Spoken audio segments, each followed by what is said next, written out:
এই যে যত দুর্নীতিবাজ ধরা পড়তেছে দেখেন না, একটার পর একটা আছে না? যখন টাকা পয়সা কামায়া লালে লাল হয়ে গেছে, আঙ্গুল ফুলে কলা গাছ হয়ে গেছে, তখন তো খুব মজ মাস্তি আর ফুর্তিতে ছিল। ধরা পড়ার পর মান সম্মান ইজ্জত আত্মীয় স্বজন সমাজ কোথাও মুখ দেখাবার সুযোগ নাই।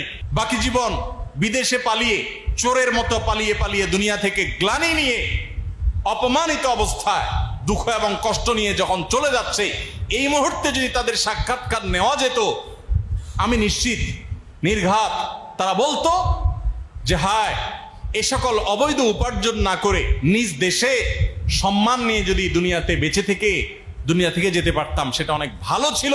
তারা ওই কানাডার বেগম পাড়ায় বাড়ি করে অনেক সুখে শান্তি থাকতে পারে, কিন্তু দিন শেষে সবাই জানে যে লোকটা চোর, সে দুর্নীতিবাজ, সে ডাকাত,